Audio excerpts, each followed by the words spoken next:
Naked Mindfulness with Rishav Kharel. Rinpoche, why do we suffer when someone we loved is lost? Love and attachment is very near. Yes, you cannot really separate them. And therefore, you really don't know which one you have. Love and what you call attachment, I'm always say, same mother, a different father. And you never know which one you have. When we have attachment, somebody, we are giving everything. We are opening everything. You give a car key, this one, you give a house key, maybe you give your bank numbers, I don't know, you're giving everything. But attachment, not. Attachment never accepted. Only giving, never accepted. Only giving, I give you everything, but you need to do everything what I wanted. It's love, I give you everything, but still I give a space, to be yourself. Attachment is a begin is a happy, middle is a 50-50, and is a double suffering. Love is a begin is happiness, middle is happiness, and is happiness. We all want to be happy, and there's no one who wants to suffer. Why is it so hard to be happy? Let's say this way. Why is so difficult to be happy? Not because of it. To be happy is so difficult. To be happy is so easy. It's too easy or too easy. That's why it's become difficult. Searching happiness is outside of ourselves is the only way to find the suffering. Because we are all searching happiness. The moment of you searching happiness outside of yourself, you become like a dog. And this name, what you call Buddhism, yoga of the dog. Happiness is really something you discover. The moment of you discover happiness in you, we call you are a practitioner of yoga of lion. You search big happiness, you go to find the big suffering. You search very elegant happiness, you go to find a very elegant suffering. Somebody who really, really want to be happy, stop to searching happiness or reduce searching happiness. Try to more discovering happiness in you. When we talk about meditation, people have different perspective on that. What exactly is meditation? Through of meditation, you possible discovering something you not learned. Whatever learn, they have birth and the death. Whatever you learn, you possible lose. Whatever you learn, you possible forget it. Whatever you learn is not really you are. That's why I say in this world, we don't need more knowledge, we need more wisdom. I never believe knowledge so much. Knowledge never ever pure. Always influence. Influence of a culture, influence of a religion, influence of politics, influence of personal interest. That's why I'm usually making joke. I don't believe truth. I believe love. Truth is something humans made it. I never believe is a truth make a better world. Is a truth is a poison. I always say they have a big truth, they have big suffering. They have many truth, they have many sufferings.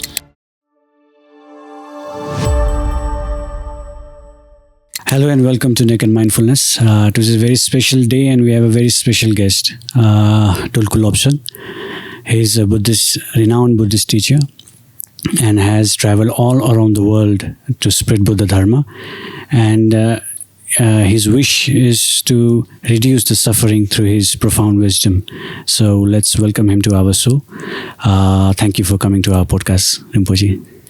Thank you very much. I have this opportunity. Thank you. First of all, welcome to Nepal. And is this your first time here or you have been here before? In Nepal? Yeah. Oh, yes. Nepal, I've been, let's say, few times or more times, but last few years, I don't know, last 10 years and not so much come to Nepal, but last 2-3 years, nearly every year I come here because I'm going to take a group of students to Bhutan, and then I always meeting points in Nepal, and then we go to Bhutan. And that's why last 3-4 years I come nearly every year to Nepal, but it's short time. Yes. How are you finding your stay here? Well, of course, it's amazing. And number one, of course, in the weather and the land of Nepal is amazing. And then I always feel when I come Nepal, I feel it's really look like a home. And I like it, very much. It's so amazing. I don't think I find any kind of this kind of a country or to any part of the world. It's just unique, So Nepal is a special place, and especially Kathmandu, we can see a lot of ancient temples here, and it's also a place where Vajrayana has been practiced since long time. So at the same time, it's a busy place as well. So as spiritually and as well as busy place. So when you visit Kathmandu, how do you see here when you really visit Kathmandu? How do you take this place, or how do you see this place? Yes, exactly what you say. I think in around 8 and 9 years ago, I make one pilgrimage tour in Nepal, and especially in Kathmandu, because they have many different locations, have the Vajrayana temples. Temples, yes. And my main teaching is, of course, the 6 yogas of Naropa, but especially the foundation of 6 yogas of Naropa, the inner fire Tomo. And Tomo, of course, you possible practice Tomo or inner fire through of any deities, but especially connect to very much Vajra Yoginin or Vajravarahi. And that's why I make 8 years ago, make this kind of tour and travel in Nepal. Yes, exactly what you say is amazing place, but it's always challenging in Nepal, and especially Kathmandu, the traffic. Yeah, it's very busy. And that's of course little challenge. Yeah. But then you always know which hour you travel, and it's not a problem. I'm so much enjoy, but of course you go outside of the city, you find that amazing remote areas, unbelievable. Therefore, I like it. I like this kind of traffic. I like it. This is also kind of charm, It's nice, It's chaotic little maybe, chaotic, but function, Yes, it's yes. So I've seen your video, your interview with Morgan Freeman in National Geography. So you talked about Tummo at that time. So what exactly is Tummo, and why is it so necessary in Tantric Buddhism? Well, it's in Buddhism we have this kind of 2 sections. Maybe I say Sutrayana Buddhism. Tantric Buddhism. Sutrayana Buddhism we call mind vehicle Buddhism. Tantric Buddhism what we call body vehicle Buddhism. Means is Sutrayana Buddhism traditions. First you try to change your mind, and the mind start to changing, your body go to change it. Correct? Or first you control your mind, and then your body go to control. You one control, both you control. But Tantric traditions, body vehicle means first you try to change your body, and or when your body change it, it's your mind go to change it. They have a very strong relation. But in this 21st century world or Western world, we are too much in the mind, Mind is look like wildfire in the forest. Yeah. You give some kind of practice directly in their mind.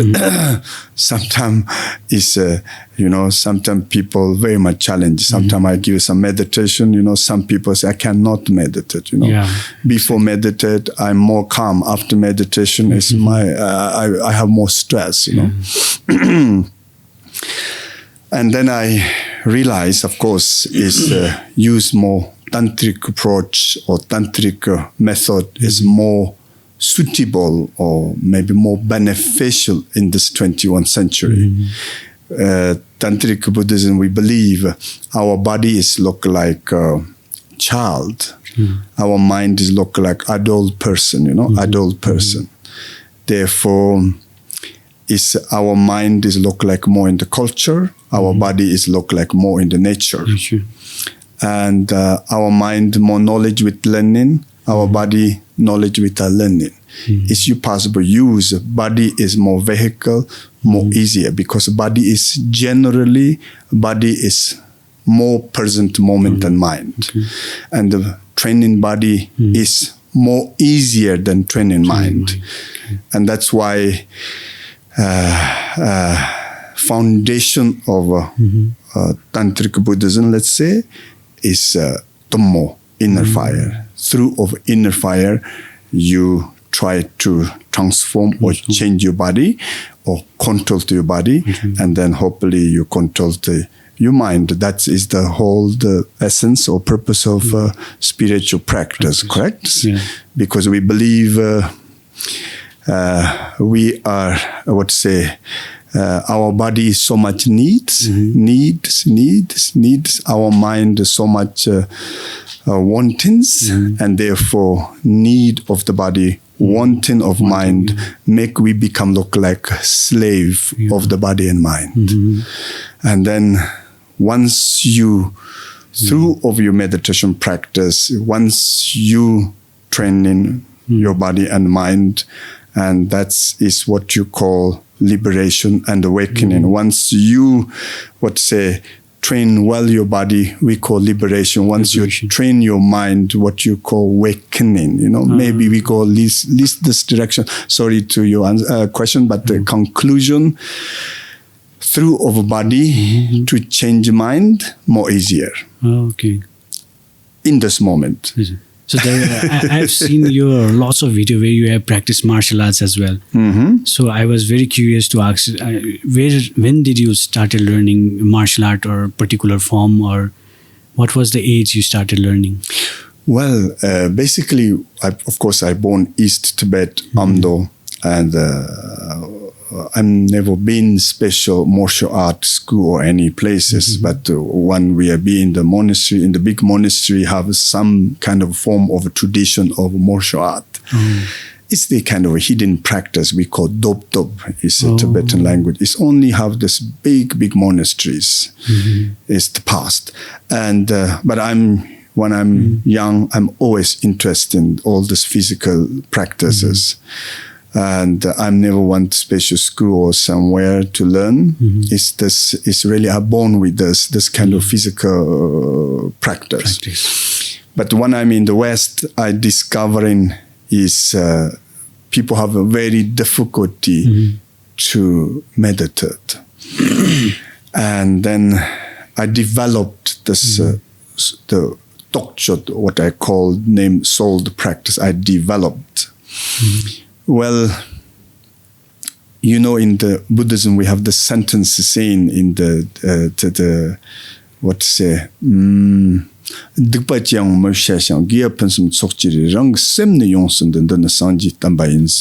whenever you victory or subjugated, whenever you subjugated your mind, and this is become Dharma. The last sentences, they say is whenever you subjugated your mind, this is become Dharma. But then I'm change this, Rang luna yongsunder, then Sanji Tambayi means when you subjugate your body, this become essence of Dharma.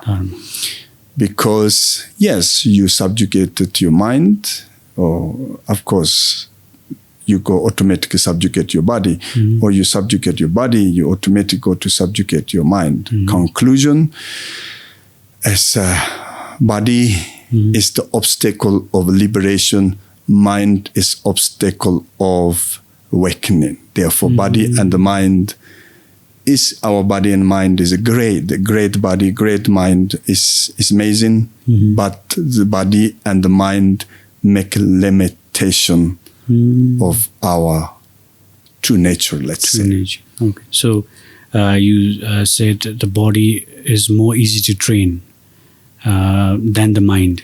So is it really important for someone, or how can we relate this martial art or kung fu with the spiritual practice?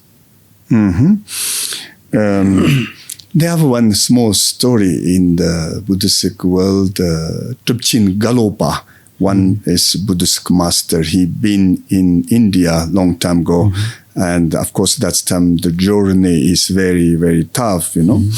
And then when he arrived Bodh Gaya, somehow her body and mind is not functioning, you know. Body is not following he, mind is not following he, you know. It's just, you know, and the body is overtake you, mind is overtake you. That is a samsara. You know, body go to dictatorship you, mind is go to own you. You don't have own voice. I mean, we know that, you know. But in our life, any moment, is your body is fully follow you, your mind is fully follow you, or your body and mind fully support you. And that moment is most energized moment, or most happiness moment ever in our life. We know that. But however, when Trubchen Galopa, the Yogi Galopa, when he Bodh Gaya, is somehow he come to practice and learn in Dharma in India, but somehow her body is lazy, or her mind is become lazy, whatever, he somehow not wanting a body mind. Body mind have more power than herself. And then he just don't know what he do, you know. And then he just start to talk, discussion her own body. He say, oh, body, I understand you come from in Tibet to India. I know you have very difficult journey. It's okay. Just you don't need to practice. Just to relax. And 2 weeks he don't give food her body. 2 weeks is kind of, you know, 2 weeks he don't give food her body. And not giving food make subjugate her body. After 2 weeks, because otherwise the body have so much ego. You know, body is so dominant. You don't have any voice.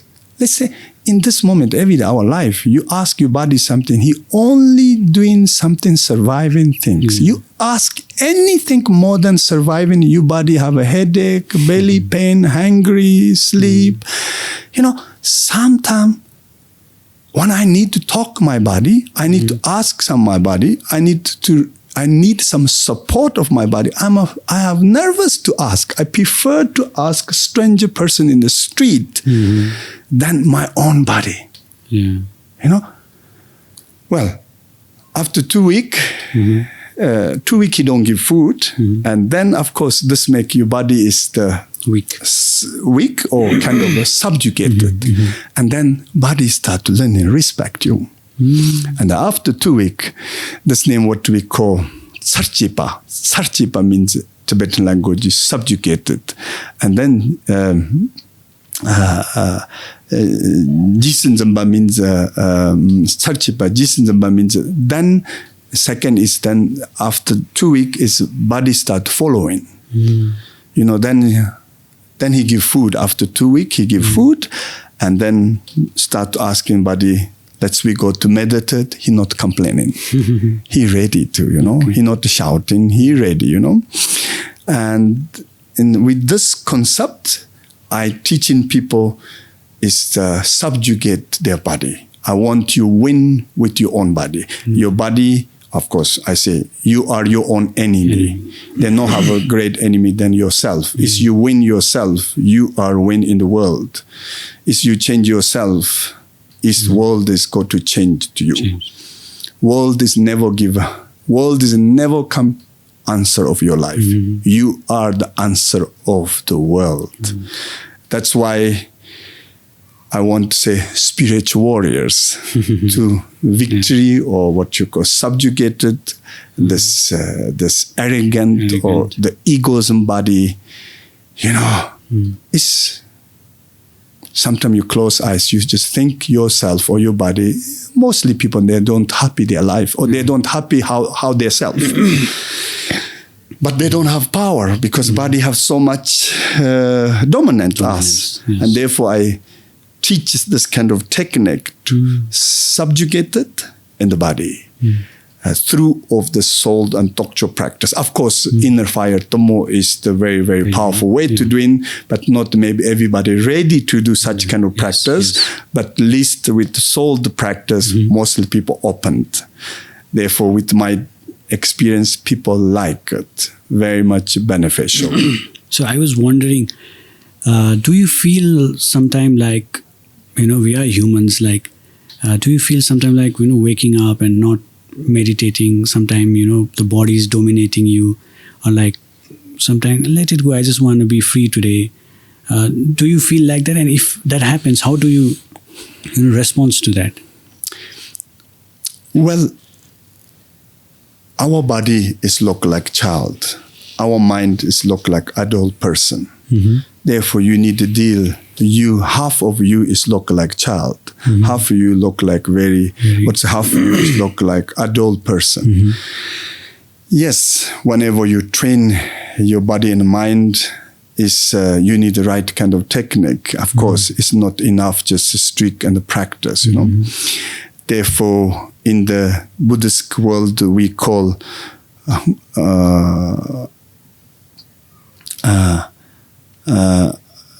yoga of a camel. The yoga of a camel means is sometimes you too much force your body and mind, and then the resistance of body and mind becomes stronger than yourself. And you need to know the one you to practice, one you stop. This one you practice, one you stop, and this is the most important. It's look like a cooking, When you start to put the things in the oil, and when you take out, it's too early or too late. Is the food is not coming happening. Little similar.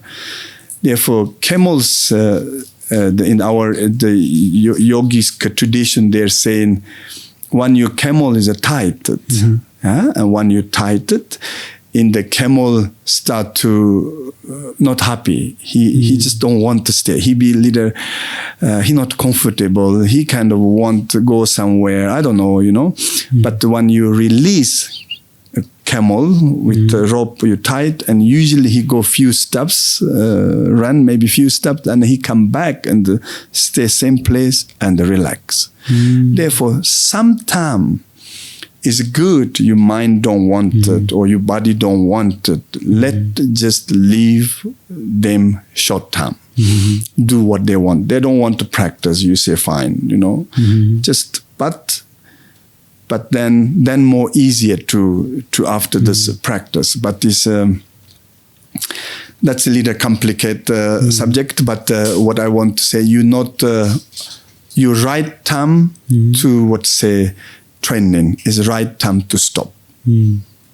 So, Rinpoche, when we talk about meditation, I just want to talk about meditation. So, when we talk about meditation, people have different perspective on that.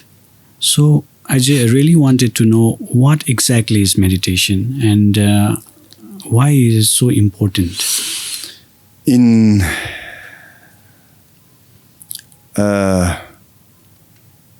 In the Buddhist teachings, we call three different kind of mind.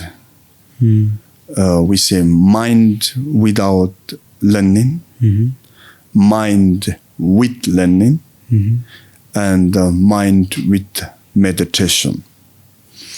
Or we call three different kind of the knowledge. Knowledge without learning, knowledge with learning, and knowledge with meditation. Knowledge without learning is the all species have. This name what Buddhism is called karmic knowledge. Example, I know how to angry. Nobody need to learn. But I also know how to love. Nobody need to learn. This is a karmic knowledge. And the karmic knowledge have all species. Animals also have. The karmic knowledge is the one of most powerful force, or one of most powerful influence us. And animals also have, and what you call humans also have. But second knowledge with the learning, is animals don't have generally. Of course, animals also possible learn some levels, but very, very limitation. But second knowledge with learning is the only, in this earth, is the only human who possible do this.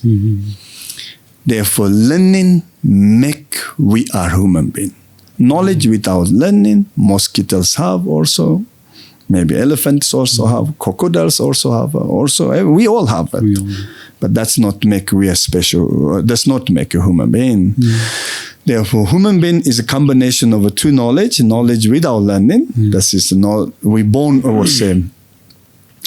with this knowledge, and then after we birthed, we learned. We learn our culture. You say, I'm a Nepali, I'm a Tibetan, I know India. You learn these cultures. And then you learn your religion. You say, I'm a Buddhism, I'm Christianity. You say, then my philosophy, all what you learn, yes. Therefore, we have the second knowledge with learning. And this two knowledge is to dominate us. That means we are just knowledge, nothing more. Remember the second knowledge with learning make we a human. But knowledge without learning is not really give answer what we're looking for. Knowledge with learning, we possible learn everything. We learn this. We to learn, learning. Of course, you possible learn nearly everything. It's good, of course, good. But the learning is never become funner answer. Until you need to learn, until you never stop in searching. Your knowledge is never come final answer. Knowledge is never come your home. Knowledge never become you. Moment what you have, your happiness just knowledge. Your suffering is just knowledge. You say, I'm a Nepali, just knowledge. I'm a Tibetan, just knowledge. I'm a master, just knowledge. It's just a name and knowledge, nothing more. Well,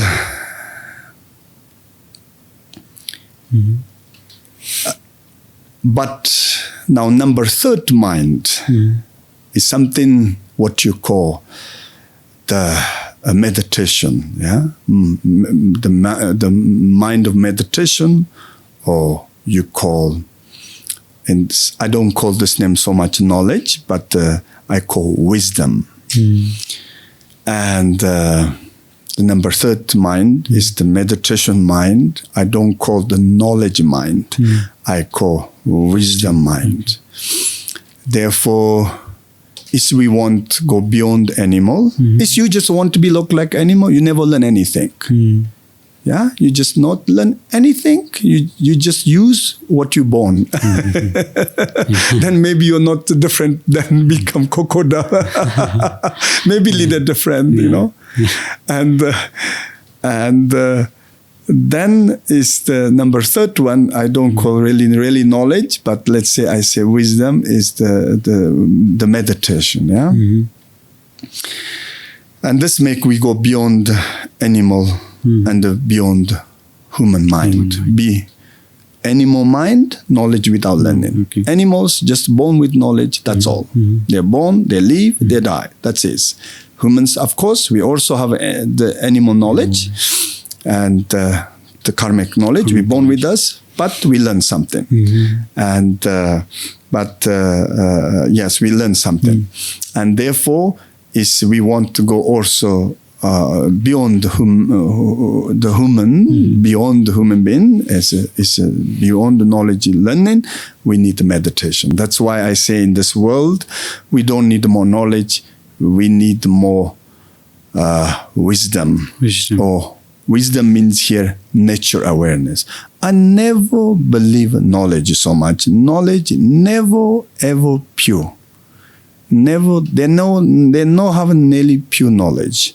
Always influence of culture, influence of religion, influence of politics, influence of personal interest. They no have pure knowledge. They no have pure knowledge. Therefore, they no have pure knowledge. Therefore, knowledge never really pure. So that means there's a difference between knowledge and wisdom. Correct. That's why I say we don't need more knowledge. Yeah. It's kind of nearly it's enough knowledge, but we need more wisdom. Yeah. Because knowledge is dangerous. Because knowledge others possible influence. Yeah.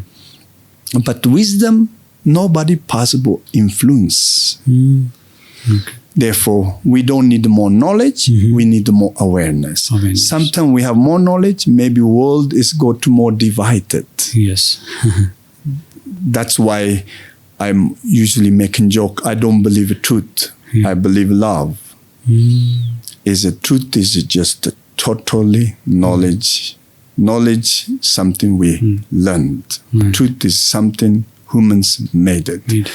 Humans enough suffering with the truth.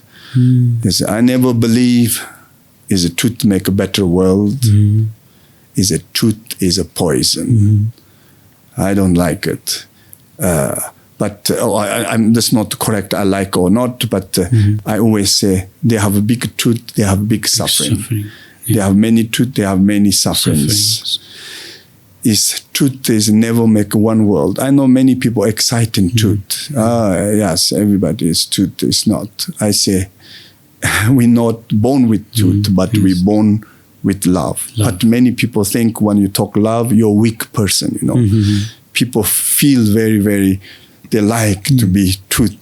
Truth. They look like giving them more master. I don't know. They're exciting truth, but. Truth is enough suffering in the earth. Yes. Yeah. So, you said about love. So, what is exactly love then? Because because we love someone and someone is gone, then we suffer again. And as you said, if someone is gone, we suffer because of knowledge as well. So. Is love important, or the person is important, or what is exactly love? Oh, sorry. It's just I go to jump a little before your question. Other one I didn't give maybe fully answer. Oh yeah. Sorry to saying. I mean, is the you see the meditation correct? Yes. Sorry. Exactly. The meditation is means is the. Meditation means we are doing two things. I think we are relaxing our efforts and just keep our awareness. Therefore, meditation is the only meditation is the only path of nature. Awareness and or unconditional love. Therefore, through of meditation, you possible discovering something you not learned. And whatever learn, they have birth and the death. Whatever you learn, you possible lose. Whatever you learn, you possible forget it. Whatever you learn is not really you are. But in this moment, that's all what you know. What you learn, what you know, this is you. You don't know any person yourself than what you learn, what you know. That's it. But you know deep down, you are more than what you know. You are more than what you learn. There's something, but maybe you don't know. Therefore, meditation is the way to discovering this nature intelligent. Meditation is a way to discovering nature skills. The meditation is a way to discover this nature or unconditional happiness. Can we use sexual energy, which is also called as foundation of life? Can we use that kind of energy in meditation as well? That's is interesting. Is in the the 6 yogas of Naropa. Yes. In the first 2 yogas, in 6, let's say 6 yogas of Naropa is their first 2 yogas. We practice the moment of we awake, and the middle 2 yogas is the moment of we sleep, and the last 2 yogas we use moment of death. That means in our body have 3 karmic knowledge, or 3 karmic clock. That means the death is a karmic clock, and the sleep is a karmic clock. Sex is karmic clock. Until you have a karma, you have death, you have sleep, you have sexual energy. In the Tantric Buddhism, is a sexual energy, is a karmic knowledge, is one of most powerful forces. Is you don't have a choice, you have or you don't have it. Of course, you pass about temporarily some kind of a controlled or some degree, some levels, but you need to respect this force. It's stronger than yourself. The sexual energy is something so much power. We all need to learn to respect it, and similar with the sleep, similar with the death, and this name what we call karmic clock or karmic force, or we call nature force. Tantric Buddhism, we're using the karmic karmic force. We are using the vehicle to go to deep state of meditation. Therefore, we have a yoga of death. Therefore, we have a yoga of sleep. Therefore, we have a yoga of inner fire. Exactly what you say. Sexual energy is, I told you, Tantric Buddhism, we use the body as a vehicle, and our body of course, he have many, many different kind of knowledge, but he have some kind of 3 nature knowledge. One is a death, one is a sleep, one what you call sexual, called sexual energy. And this name sometime I call the 3 compassion of a body. Without the sexual energy, you cannot wake up. You cannot joy with the beauty of flower. Sexual energy is very important. And that's why I'm saying we encode in the Tantric Buddhism is humans is only who possible laughing. Because of inner fire. Because of the inner fire, we have one of the biggest brain in any species in the earth. And this brain have many quality. One quality we possible laughing. Is a laughing or joke, little laughing and joke, and that's little also connected to direction of a sexual energy, or humor or whatever, And that's why I always making joke, one laughing is better than go weekend holiday. You make one good laughing is the pain body is gone, stress mind is gone. One good laughing, ha ha, hoo, or whatever. This is sexual energy, Also yoga kind of. Yes, ha, hoo, just smiling. This is a kind of sexual energy, yeah. And this laughing make you give a new body, new mind the next 3 to 4 hours. And then sleep is give you a new body, new mind in the next 24 hours. And the death give you a new body, new mind each life. And therefore, yes, your question, sexual energy is something very, very important in the Tantric Buddhism. Yes, we are using this as a vehicle. We are using, in Tantric Buddhism, we never say sexual energy is the path. We never use a path, but we use vehicle. We use as a vehicle, to a deep state of calmness. A deep state of calmness. And therefore, is your question, according to Tantric Buddhism, we have love of mind, love of body. In the Mahayana Buddhism tradition, we talk, all Buddhisms, we talk love of mind, but we never talk love of body. Only Tantric Buddhism who talk love of body.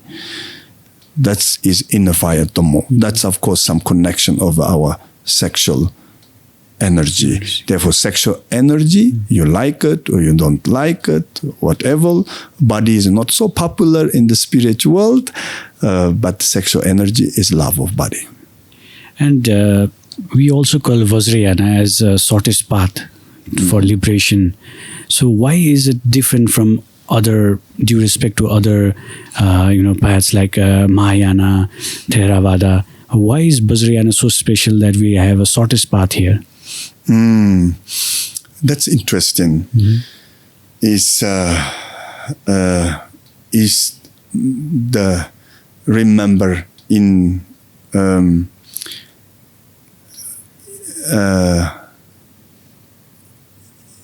they have a true power. Or let's say in Tantric Buddhism we call three seals or three limitations. Is our life make limitation us, our body make limitation us, our mind make limitation us. To go beyond these limitations is or sometimes we call three jails. The life is look like jail, body is look like jail, the mind is look like jail, or three jails, or three limitations, or three seals. You never allowed to go beyond this. You never allowed to go beyond life. You never allowed to go beyond the body. You never allowed to go beyond the mind. You just stay inside. You look like a lion in the cage. Therefore, life is a cage. We are look like lion, but we are in life is the first cage. Second cage, our body. Third cage is our mind. We are suffering in this cage. But maybe mostly people don't recognize they're in the cage, but they're just turning around, Therefore, we are always searching something. What we're really searching, I think we want to go beyond this, beyond the mind, beyond the body, beyond life, maybe without knowing. To go beyond the three limitations, you have only two ways. One, you naturally possible go beyond that. One, through of power of meditation. One, you go through power of meditation, go beyond this. One, through of nature force. And usually, the Theravada Buddhisms, Mahayana Buddhisms, they only use power of meditation. The meditation is the using the power of meditation. They are using go beyond mind, body, let's life. But Vajrayana Buddhism, we are not only using power of meditation, we borrow the nature force. We borrow death. You see, we borrow. Of course, I'm a meditator. I'm meditationer. Yes, I'm meditator, but I use my meditation accelerated I use death is the vehicle to accelerate it in my meditation. I use sleep is the vehicle accelerate my meditation quickly and deeply. I use sexual energy is to vehicle to my meditation go deeply and quickly. And that is a big difference. Only Tantric Buddhisms, only we are using what you call nature force. Example, death, sleep, and sex. And we are using this as a vehicle. Our meditation go to accelerated, quick, and deep. Therefore, that's why we say Mahayana. So that's why Tantric Buddhism is a short way. Why? We borrow the nature force. Because I don't need to practice death. The death is I have. Okay. I don't need to practice sleep. Sleep is I have it. I don't need to practice sexual energy. I have it. I born with. I just got to use this. But the Buddha not permit use this everybody. It's kind of dangerous. Maybe you never go to you. You can, maybe you want to go to use them. Maybe they're go to using you, Yeah. That'll be a problem. Yeah. It's look like money, I think money is only strong people. It's other weak people have money and the money go to use them. There is a reason why a guru is very important in Vajrayana. Yes. Oh, okay. So we were talking about love. Yes. Before. How do you see love? How I see love? Yeah. What is love for you? In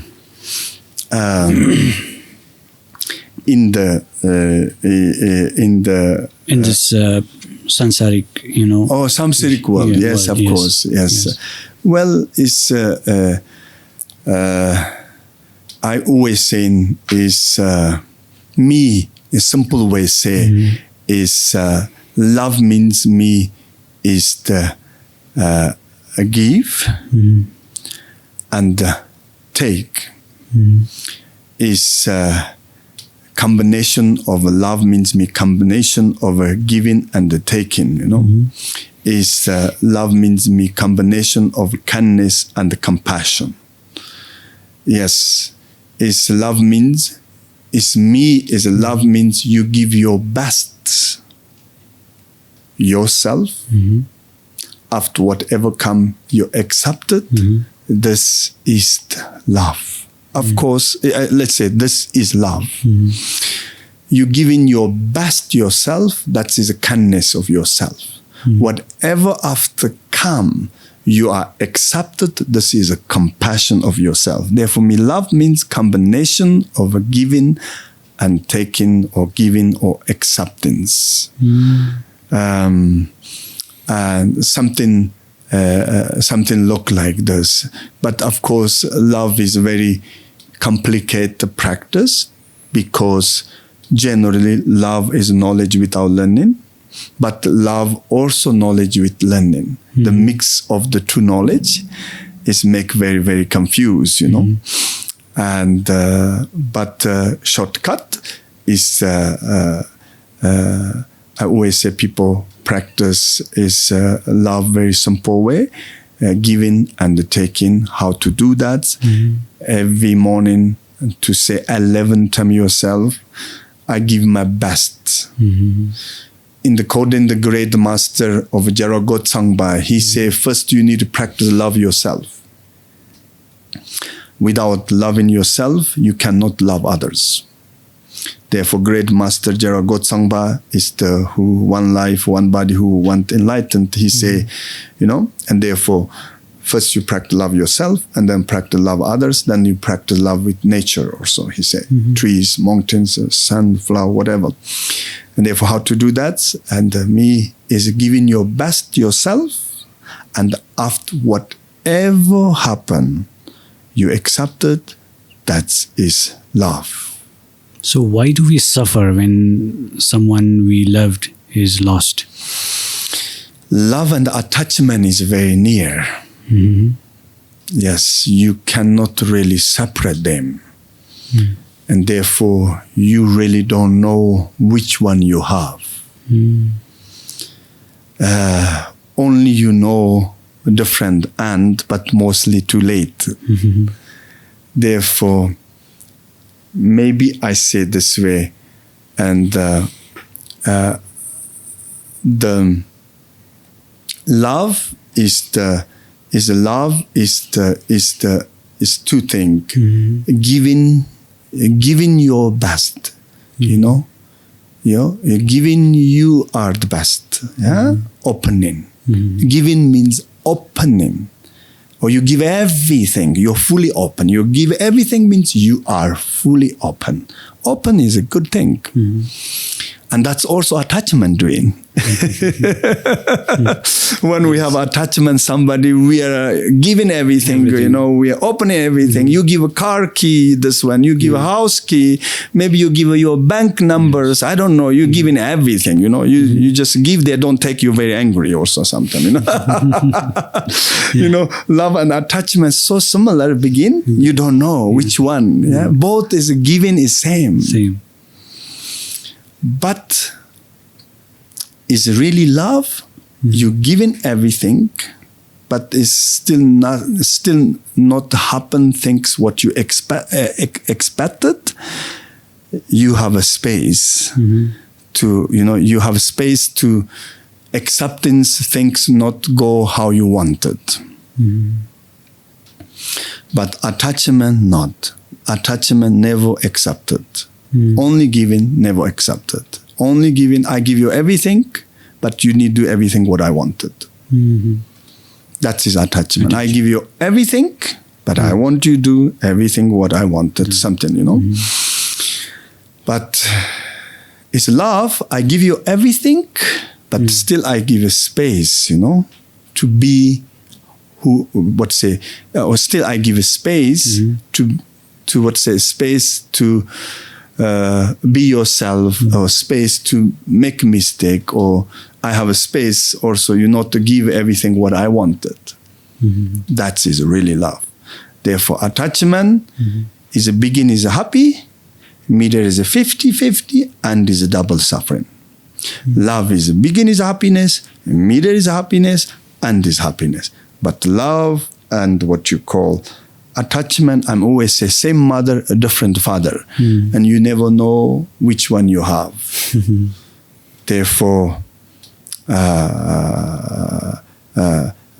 love always have the space to accept it, things not happen in their way. But attachment never have a space. They don't have a little space. Things not want how they want it. And then they fight it.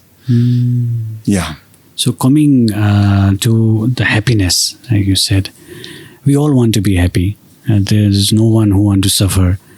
But knowing that, why is it so hard to be happy? Is there any secret for happiness? Why is it people, if you see around the world, the war is going on and people are suffering. No one is being happy. So why is being happy so difficult now? Yes. Let's say this way. Why is so difficult to be happy? Not because of it. To be happy is so difficult. To be happy is so easy. It's too easy or too easy. That's why it's become difficult. Number one, in the Buddhist world, we believe happiness is our nature. Unconditional nature. Suffering is not. Suffering is only our conditional nature. The only one reason we are unhappy. Let's say searching happiness is outside of ourselves is the only way to find the suffering, because we are all searching happiness. The moment of you searching happiness outside of yourself, you become like a dog. Yes, happiness become look like your owner, and you become like a dog, and you are running behind the happiness. And this name what you call Buddhism, yoga of the dog. We are all look like a dog. We are always running something because we are nobody running behind the suffering. Nobody running behind the suffering. Everybody running behind the happiness. But why we are still suffering? Because happiness is not something you got to really receive it. You possible think, you possible believe, looks like, but not. Happiness is really something you discover. The moment of you discover happiness in you, we call you are a practitioner of yoga of lion. Until you don't discover happiness in you, or until you don't discover you are the happiness, until you never stop to searching happiness, until you don't stop searching happiness, until you go to suffering. I say you search big happiness, you go to find the big suffering. You search very elegant happiness, you go to find a very elegant suffering, Therefore, of course, we all have this nature of searching something, and we believe we found it, First of all, we are searching, then we believe we have found it, but it's just you made it. Really, you just believe it, but you don't find anything, nothing. Therefore, it's somebody who really, really want to be happy. Stop to searching happiness or reduce searching happiness. Try to more discovering happiness in you. That's why meditation is the only way to discovering, is not the way to learning. And that's why I think many people, somehow many part of the world or Western world, I live in the West, they have a good life, but that's not mean they are happy people. Therefore, we know happiness is something you not go to find it. Happiness is not something somebody possible give you. Happiness is only discovering in you. And that's why I think many people not so happy because of they're searching happiness outside of their self too much, And whoever want really happy, or whoever want happiness, let's say kind of forever or whatever you call, and they try to look more in. Yeah. Beautiful. So my final question for you, the big word karma. So many people think it is like a punishment, like karma, they take it that way. Is that true, or how can we understand karma in a simpler and more positive way? In grade our Buddhist yoginin name of Machig Lapchidome is the one of the greatest yogi is Milarepa. Every schools, every individual respect. And one of most famous yoginin, Machig Lapchidome, who born in Tibet, and her teaching the Jot practice mainly. And every school or every individual people to respect and practice Machig Lapchidome. And Machig Lapchidome is this female yoginin say 3 enemy of Buddhism. One is a karma. 2 is a compassion. 3rd is emptiness. Why she say this? Why she say karma is the enemy of Buddhism? Of course, that is one of most important belief of Buddhism. I think she's saying is because many people misunderstand karma. What she say is you think karma means something unchangeable, and then karma is become enemy you. Mostly Tibetans, maybe Nepalis or Indians who believe karma, mostly people, I don't know where they learn, but somehow mostly they think somehow karma means something unchangeable, unchangeable punishment, I don't think anybody is saying exactly this way, but I don't know how they learn somewhere. Somehow we have this kind of wind, Yes. of course, and this kind of wrong belief is a little misunderstand, but of course, still some people have benefit, of course. But sometimes believing karma you have more lose and little benefit. And then why we practice this? Why Buddha teach this? In the world is enough suffering. And why he bring more troubles, People say, I'm a Buddhist and I believe karma, but then, people who believe karma, and they have less, believe in karma, they have less helpful or less benefit, and believe karma, make their limitation. This makes something repress it, or they stop to changing, grow in their self. And that's why Machilapchi Domeshi say, is the first enemy of Buddhism is karma. Means is that you understand the karma means something unchangeable. Is a karma is a become enemy of you. Therefore, is means karma means is the imprint, or karma means knowledge. This knowledge without learning. Knowledge without learning, or karma means is imprint, or karma means knowledge. And yes, but sometimes knowledge help us, but sometimes knowledge make limitation us. Conclusion, what I told, knowledge without learning. Our body also have knowledge without learning. Our mind also have knowledge without learning. Conclusion, knowledge without learning, what Buddhism call karma. And yes, is that means, and the knowledge gives so great influence us, influence of knowledge without learning. Oh, maybe I say this way wrong. Maybe this is not so helpful, people, how I say now here. Maybe I say this way. Is karma means is the past imprints. Yes.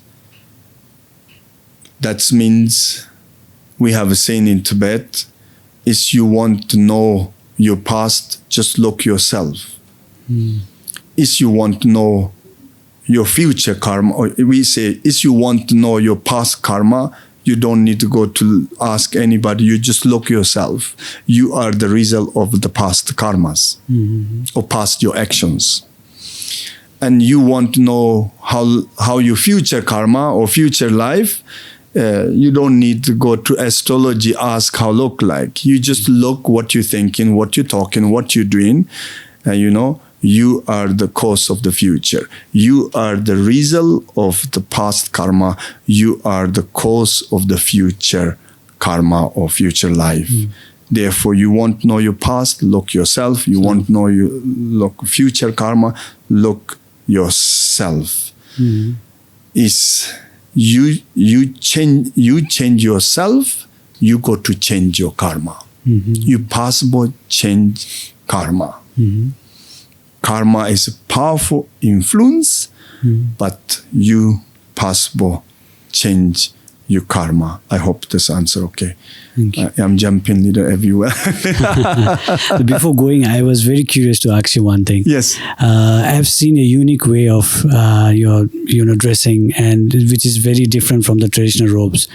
Why is it? Is it because your love towards black color, or something? It has something deeper meaning. They don't have a really meaning, and this is just naturally ended this way. I teach in all these physical exercises, and then it's normal traditional clothes is not fitting me, and it's not fitting my teaching, and not fitting, and then I just to look what is the best, comfortable. Yes, and then well, then I'm, of course, first I made some kind of yellow leader.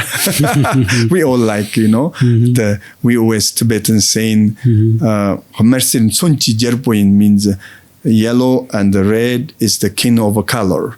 Of course, we like to be kin,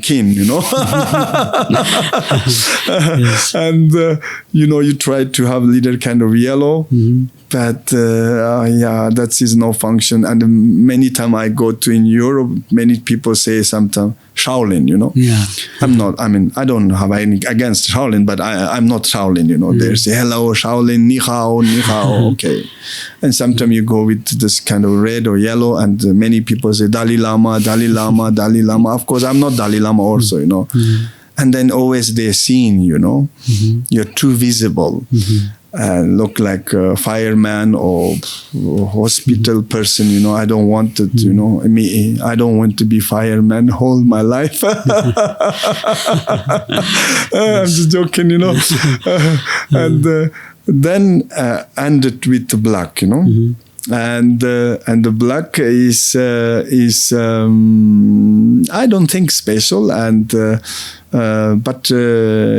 it's ended with the black, and then then I go to talk with some people together. I'm not so stranger, It's kind of going together, And still you see some kind of my own personality or little different, but not extremely different, It's okay. And then I'm just joking, when I'm black, nobody see,